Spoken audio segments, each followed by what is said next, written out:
It's quite clear that Black is paedophilic, and there's no doubt at all about that. I think Robert Black is probably best summed up as he is the definition of every parent's nightmare. But also, Black is full-on psychopathic and has no capacity for empathy or remorse for his victims whatsoever.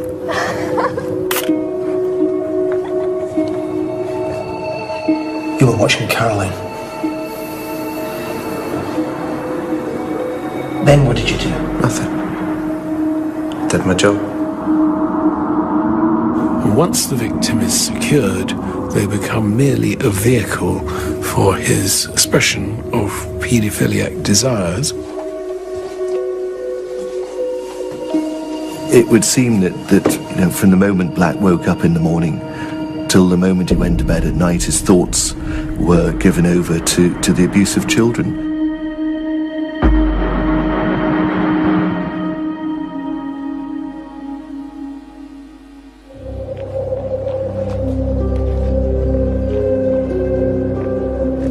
In the catalogue of crime, there is no more abhorrent in the eyes of the law and the public than the murder of a child. When you add a sexual motive, police will leave no stone unturned in the search for the killer. But one such paedophiliac murderer remained at large for many years.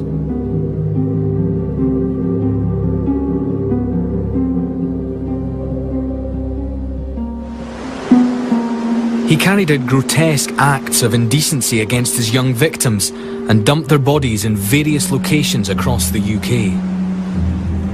On a hot Friday afternoon in July 1982, an 11-year-old girl was walking back to her home in Northumberland. She'd been playing tennis in the town of Coldstream in the borders between Scotland and England.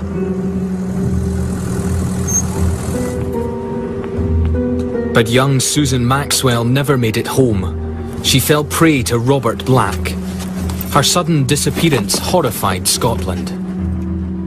A little girl walking home from a tennis game on a summer's afternoon in a beautiful part of the Scottish borders where crime doesn't happen. It wasn't some sort of inner city gang thing. It was, it really brought home to people. It was the sort of destruction of innocence of really that part of Scotland.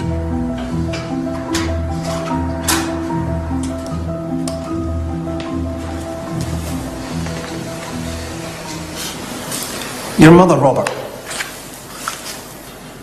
Tell me about your mother. I never knew my mother. She abandoned me when I was a kid. Didn't even know my father's name. It's very far from the ideal start in life, and pretty well every denominator of successful, stable personality development was not exactly there for him. Black spent his early years in the Scottish Highlands.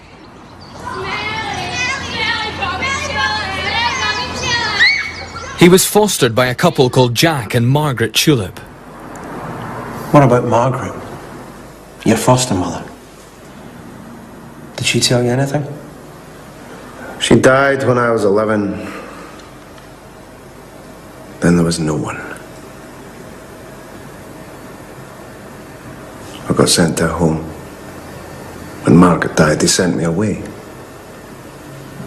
I lost my confidence, retreated into myself, lost my friends, lost my home.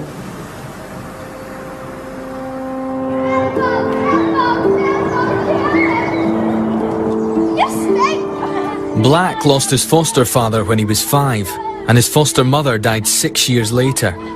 Unhappy at school, he was often aggressive towards other children, who called him names and shunned him.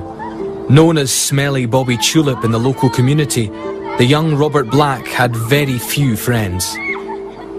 He had a pretty rough start, but others too have a particularly rough start, and they don't go on to become serial killers and abductors of defenseless little girls.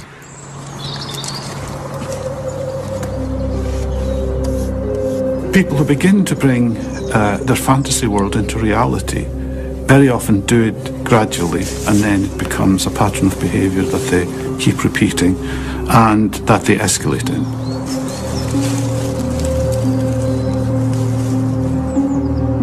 As a child, Robert Black developed seriously abnormal sexual fantasies. Later in life, he recalled feeling that he would have preferred to be a girl and used to dress up in female clothing. Black was destined to spend the remainder of his childhood in and out of care and ended up in children's homes.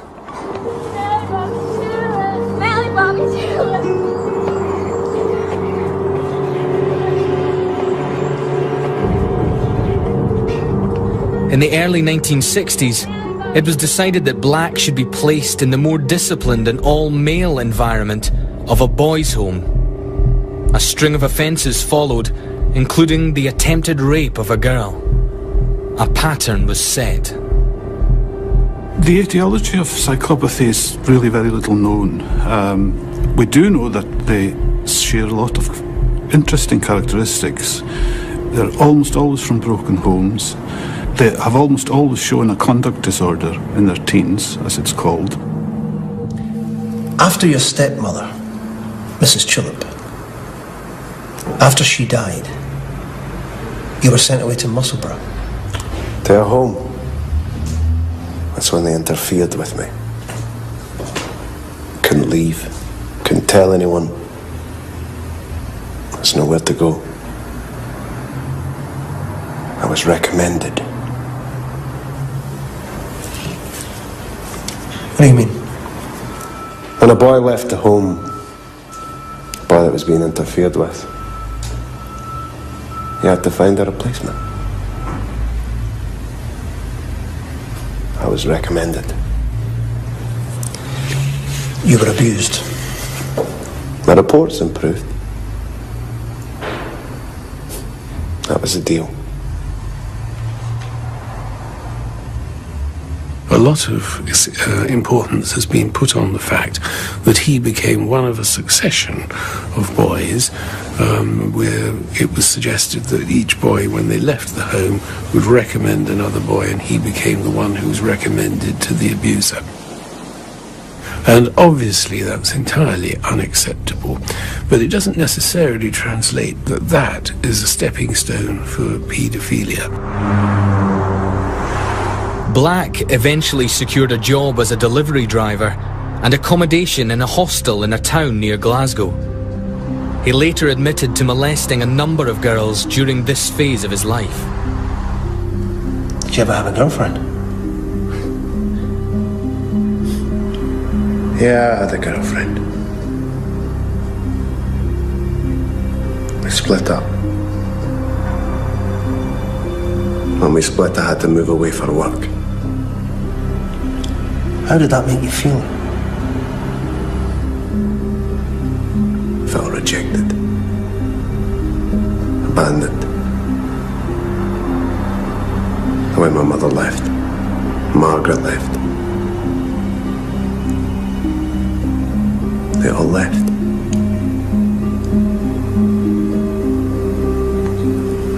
I'll never pull.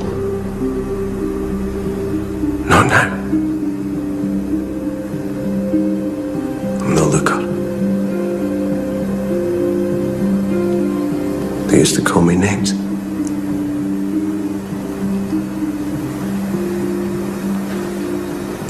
Violating other children that survived, on his own admission, he's violated somewhere between 30 and 40 in a given patch. I strongly suspect that is a very, very conservative estimate. Given the kind of profile he has as an opportunist psychopathic killer, it would be surprising if he hadn't started exhibiting that behaviour earlier in his life, because by and large, serial killers and serial killers in particular are usually men in their 20s or 30s. But that's just a normative thing. I mean, it may be that we have an abnormal case here.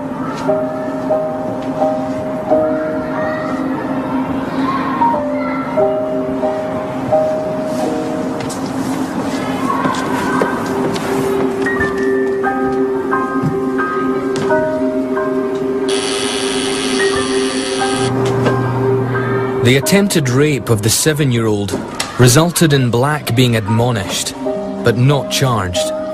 Eventually, he left Scotland and moved to London. He obtained low-paid work as a van driver for a poster delivery company. Black stayed in cheap accommodation and gave away little of himself. That would, if you like, be part of the modus operandi.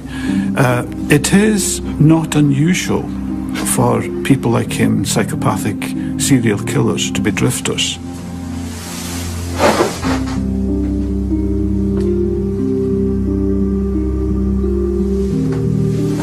Paedophilia, in Greek means the love of children. But in modern day parlance has come to mean the inappropriate sexual love of children by an adult. Hello, love. Okay then? I'll take it. Beg your pardon? I'll take the room. And it can be attraction to children of both genders. It can be attraction to children of one gender, same gender, other gender. And it can be attraction to prepubescent children right down to the level of babies, right up to the level of post-pubescence prior to legal age of consent.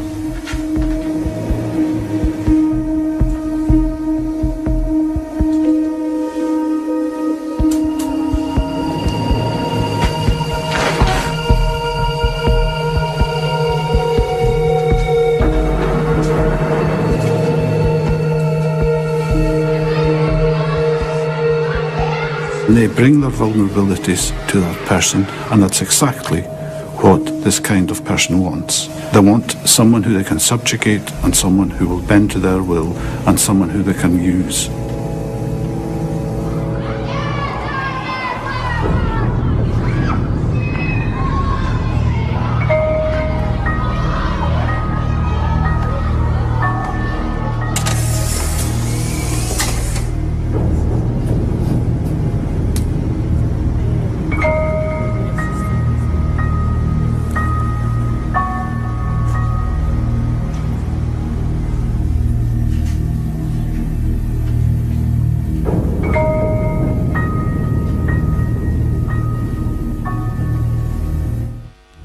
When 11-year-old Susan Maxwell went missing in 1982, it was in highly unlikely circumstances.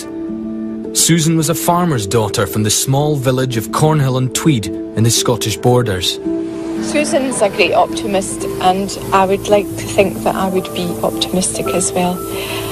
Every morning I feel this is going to be the day. We're going to get that phone call today to say she's going to be all right and come and get them.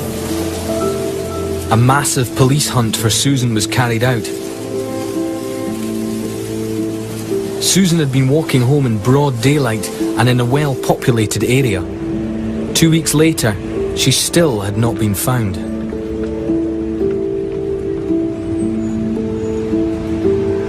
Her parents had just returned from broadcasting a live appeal on national radio when police arrived with devastating news. A child's body had been found, and about 99% certain that it was Susie. I remember he wouldn't use the word dead, No, though. he didn't. That was strange. He said, "We've found a girl and she's not alive."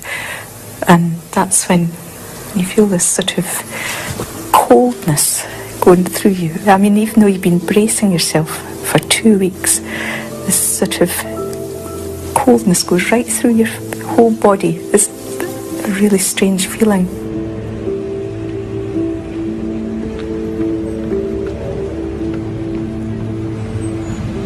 The hit has to get bigger. It is like an addiction in that sense. And that's one way you could read it, that he was needing to get bigger hits. Susan's killer lived in a sordid, solitary world of depravity. Black had few friends and divided his time between his work and his fixation with little girls. I think if you met him in the street, you'd think that he was perhaps, rather an unpleasant person. Certainly, I don't think bodily hygiene came very high up in his list of priorities.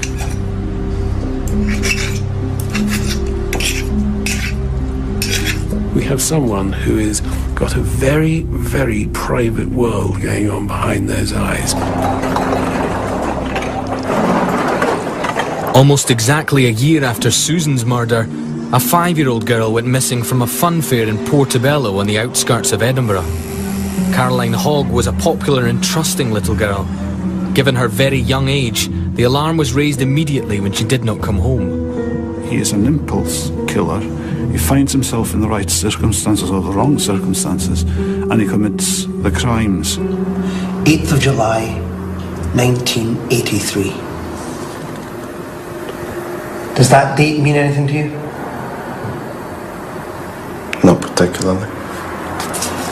It's the day Caroline Hogg disappeared.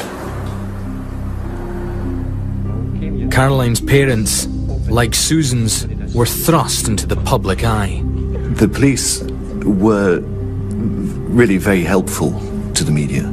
They had to be, because they had so little to go on.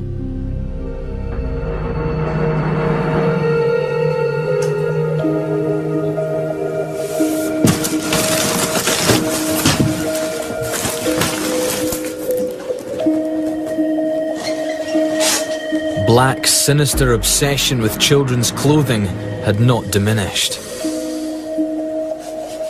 And of course, the way that fantasy works in all this is that we all fantasize. That's what makes us human. That's what divides us in some ways from other animals, that we have such a facility to imagine.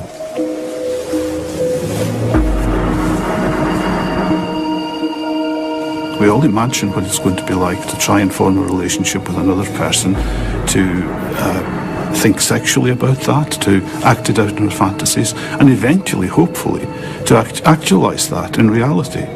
Now, while that's legitimate and normal, that's fine. The problem with a psychopath is that he does not have the conscience, the feelings, the social checks that we all have.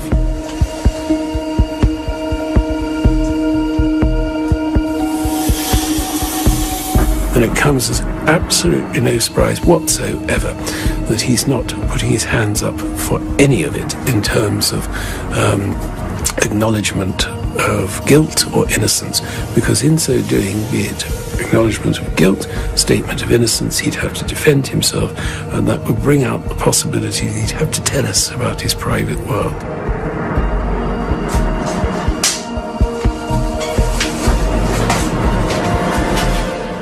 Well, we came here today hoping that if somebody does see it, that they'll just bring her back, whoever has her. Or if anybody knows anything at all, just to let the police know. But 10 days after she went missing, Caroline's body was found. Very easy for a grown man to push about a 5-year-old, a 10-year-old, a 15-year-old girl. As a consequence, they are perfect targets. The pattern very often with people like him is not to conceal, but it was quite clearly part of his modus operandi. Caroline's body was not concealed. She was found in Leicestershire, many miles from her Portobello home. Clearly, she had been driven south from Scotland. The 5-year-old's tiny body had simply been dumped in a ditch by the man who had abducted, sexually assaulted, and murdered her. In order to understand why he made no attempt to dispose of the body, or conceal the body more accurately, you have to understand that they were by that stage nothing more than a vehicle. Black continued to live a seemingly mundane life, making ends meet as a driver and living in cheap bedsits in London.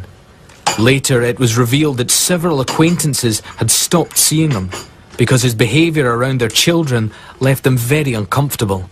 But he was never reported to the police. Sleep well? Like a baby. Good. That's what I like to hear. Sorry, is she disturbing you? Fresh orange? Bridget, why don't you go and do that in your room, love?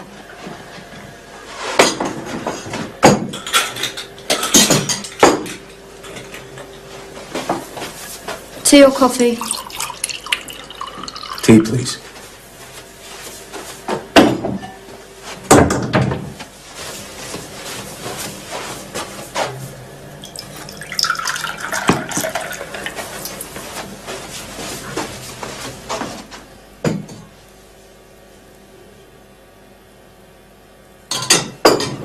The investigation into the deaths of Susan and Caroline grew to such a scale that Northumbria CID were drafted in to coordinate the various police forces involved.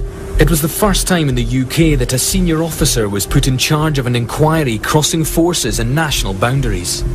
There are similarities between the two deaths, which tend to lead some people to think that the same person is responsible. But I must also say there are certain differences.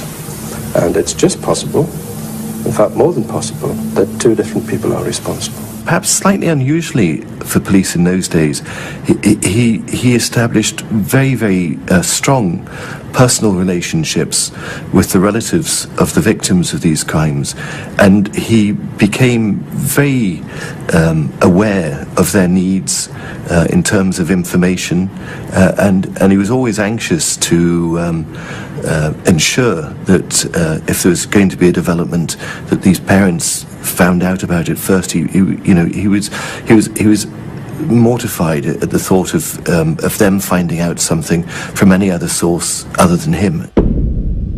A police photo fit of a man seen with Caroline Hogg at the fairground near Edinburgh resembled Robert Black very much as he looked at the time of her disappearance. But despite widespread circulation, it failed to lead police anywhere near him. There's a swimming pool in Portobello. You used to go there to watch the children. To watch one child in particular that day. You were watching Caroline. Then what did you do? Nothing. Did my job. People saw you there, in your van, free to travel around and watch children. Pick up the children you wanted, pick them up in your van. No. You were seen. It's not me.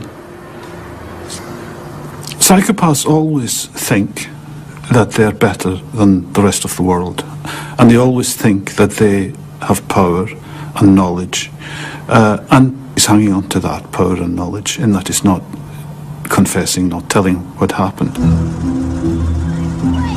Black was an extremely daring predator of children, often stalking little girls in daylight and in public places. He carried his abduction kit in the van in case the opportunity ever arose. He had bindings and gags and a sleeping bag to put them in.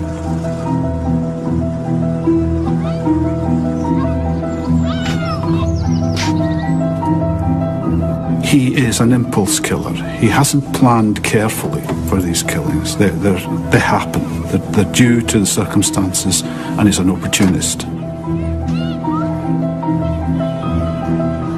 He structured his day so as he went around the country delivering posters, he would make sure that he would go to the areas where he was likely to see children playing.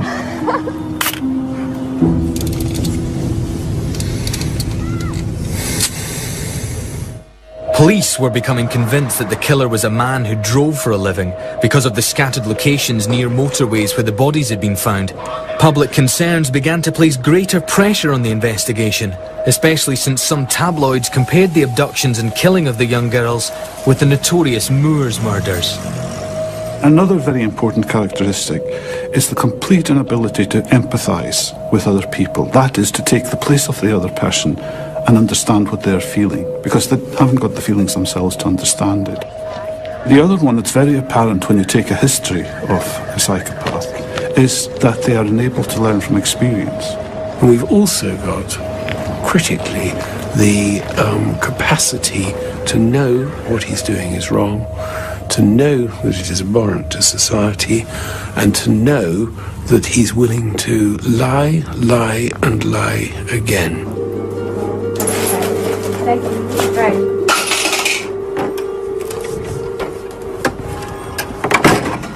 Tragically, police were unable to prevent Black striking again in March 1986.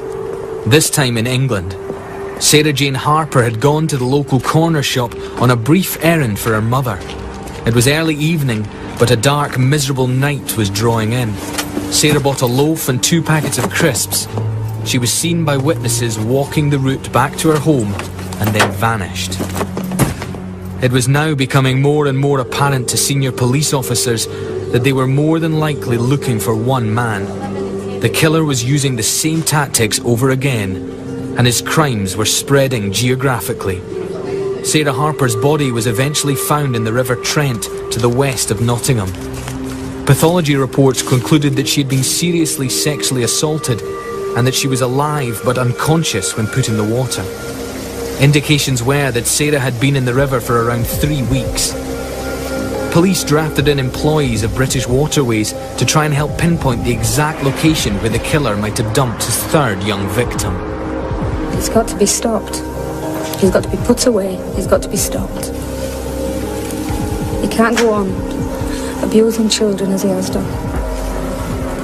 In your van. Free to travel around and watch children. Pick up the children you wanted. Pick them up in your van. No. Names of suspects and witnesses were cross-checked against the police database in Edinburgh looking after the earlier 2 killings. Sarah was a Salvation Army girl, the embodiment of innocence ripped apart by the man who had abducted, assaulted and murdered her. The identity of the individual becomes of virtually no significance whatsoever. And if they die, well, that's just an accident that would happen. And he's, I believe, even used that word, an unfortunate accident.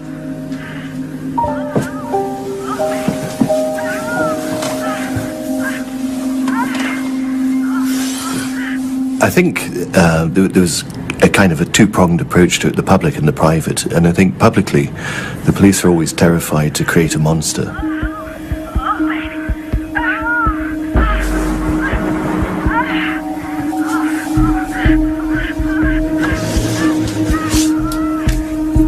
Black continued to do as he pleased. Despite his past convictions, he never once came under the police radar.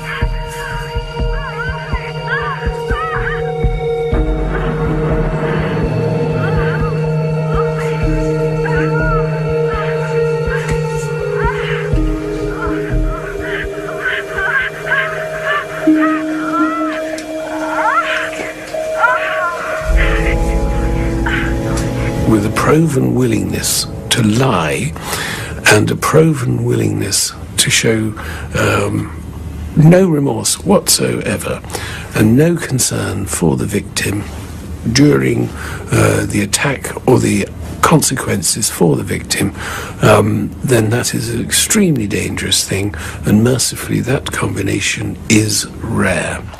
Quite remarkable case that was based not on sort of great detective work per se, but on absolutely slogging away through thousands and thousands and thousands of company records. The company that Black worked for had kept very detailed accounts of all the deliveries that all their drivers had made, all the petrol sales that the drivers had made, and they were able to put Black in areas of the abductions and the dumping of the bodies by meticulously piecing together all these things.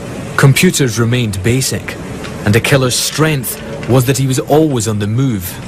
Then, a technological breakthrough had a major impact on the case. The Home Office Large Major Inquiry System, HOMES as it came to be known. HOMES was introduced into the British Police Service after the debacle of the Yorkshire Ripper inquiry, and the fact that Sutcliffe had appeared in the inquiry in Yorkshire on more than one occasion and there'd been nothing in place to identify that fact and heighten the suspicion with which the police should have regarded him. Peter Sutcliffe had been interviewed 9 times before he was finally convicted in 1981 of the murder of 13 women. With only paper and no system of cross-reference, he was freed without charge each time. Holmes was developed as a result. Like Sutcliffe, Black was not in fact on any system. And they don't like to say at too early in a stage that there's one person in all likelihood responsible for all 3 abductions. But I think privately, because the cases were so strikingly similar, they probably knew from the moment that Caroline Hogg was abducted from Portobello that in all likelihood they may well be looking for just one person.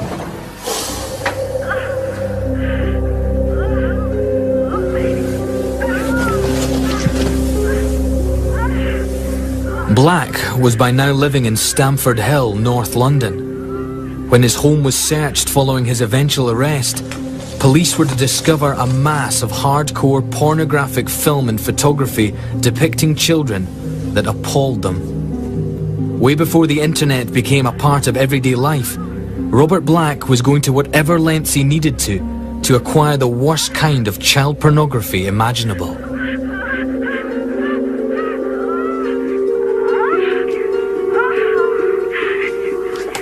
I mean, it would be as important to him, I reckon, as eating and drinking. Can you tell me what happened in Grangemouth? I stayed in a boarding house. You were accused of molesting your landlord's 9-year-old granddaughter. It wasn't like that. She got something from it too. There were items of clothing, children's clothing, found inside your van. It made me feel close to them. I liked the swimsuit. To touch the cloth. Wear it next to me. And the photographs of children? I just take pictures of them. Watch them. Playing. Swimming. With their families. Robert, if you had a child, if you were a child's father,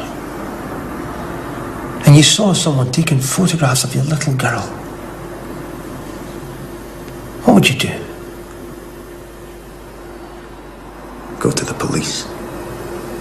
Get help. Get it all sorted out.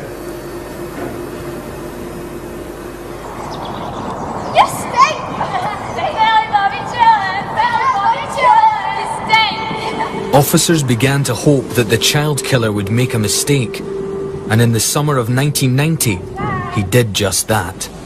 The arrest of Black was just a fantastically good example of good citizenship. It happened in the peaceful village of Stowe in the borders of Scotland and England.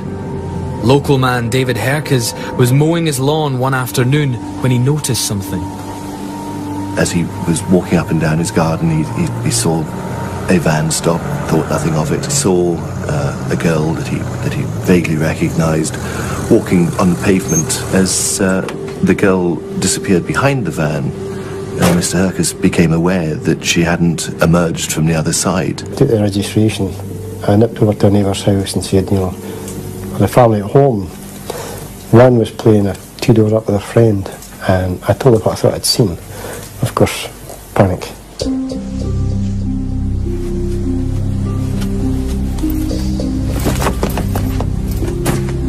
Ran into his house and phoned the police.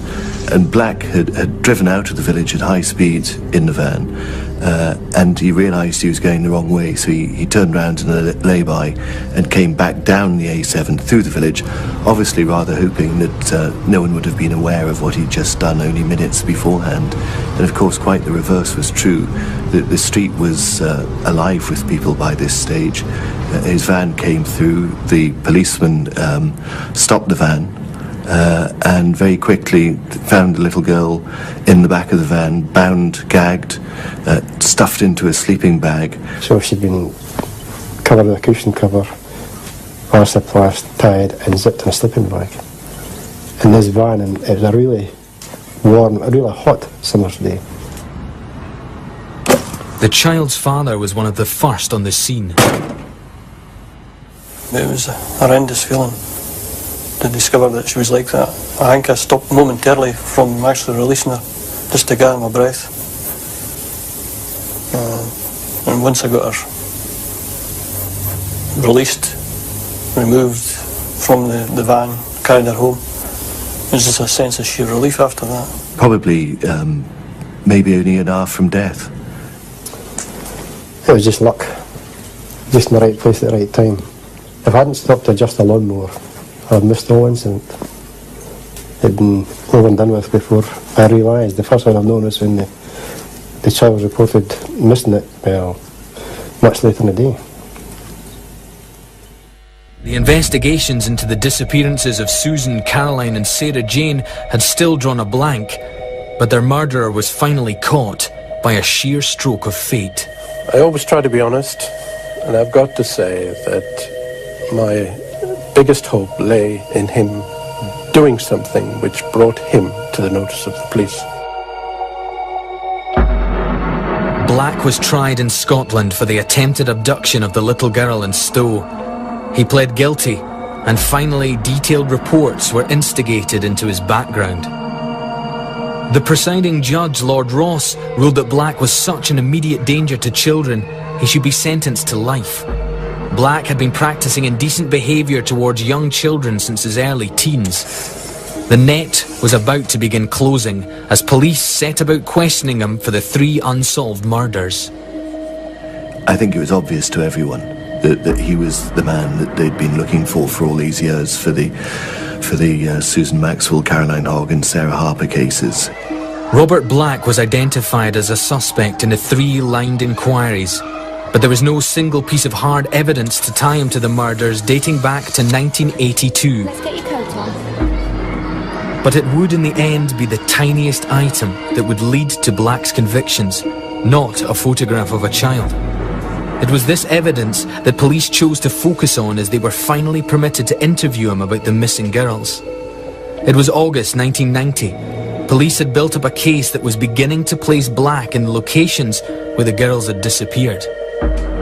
I want you to look at this. Do you know what it is? Petrol receipt. It's from a garage in Belford. You know the one? It's about 25 miles from the Scottish border. Can you read the date? Yes. 8th of July, 1983. Does that date mean anything to you? Not particularly. It's the day Caroline Hogg disappeared. Can you verify for me that that's your signature at the bottom? I drive all over the country. It's my job, making deliveries. You made a delivery that day. Do you remember? It's over 4 years ago. To a depot in Edinburgh. Piers Hill, to be exact. Only streets away from where Caroline Hogg lived.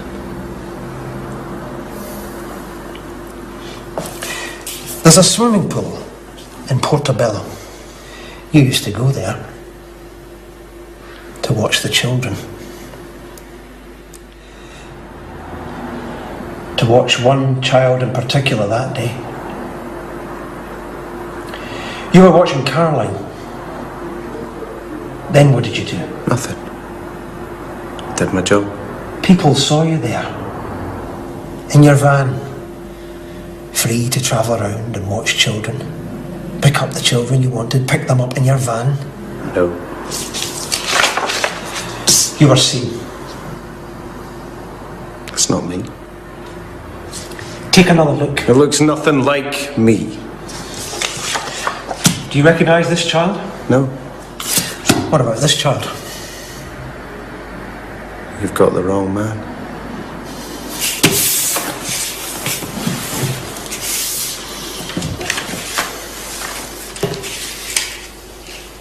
He's crossed several very serious boundaries, and then to have no capacity to acknowledge anything in terms of his involvement with any of it.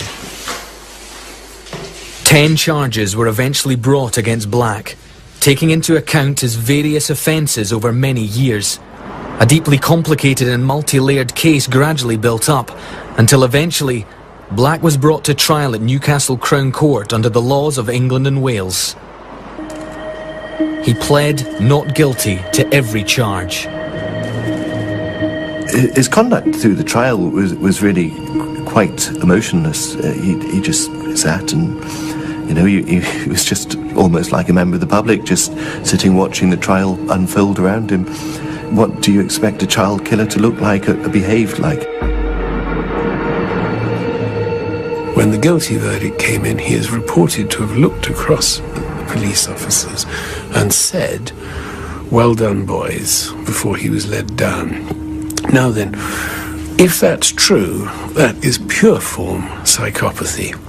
Pure form, because he'd sat there totally capable of sitting there listening to being defended in this way, in the full knowledge that he would then look over at the police officers, some 20 plus of them, and go, "Well done, boys." That is pure form psychopathic behaviour. Black was sentenced to life, with the judge's recommendation that he serve a minimum of 35 years.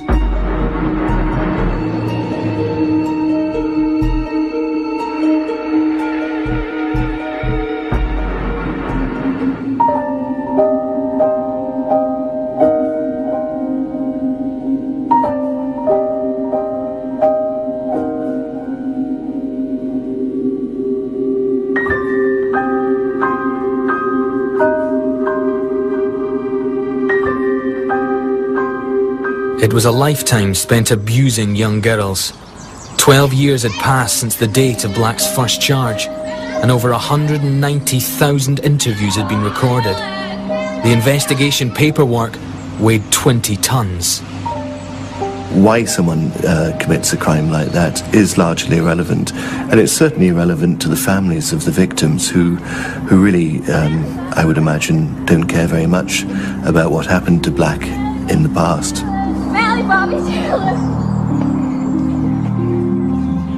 We know that this person's now safely in jail and the public are going to be protected. But it's not going to make any difference to us, really. It may draw some sort of veil over an episode that's gone on a long time, but as far as we're concerned, all that matters is we don't have Susie. The loss is the major thing. I really don't care what happens to him. Rehabilitation doesn't come into it. He's not going to be released. We don't care much how rehabilitated or otherwise he is.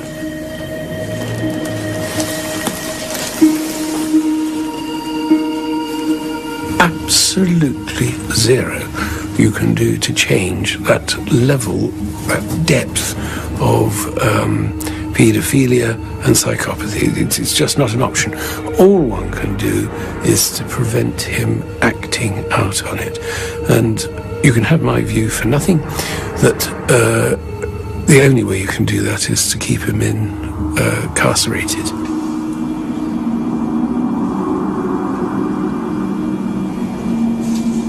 I would find it very hard to think that a man as fundamentally evil as Robert Black would be able to turn off these urges for long periods of time. And I would imagine that he will have been responsible for far more than perhaps we'll ever know. If we're going to find the word fortunate about anything to do with Black, then he is rare.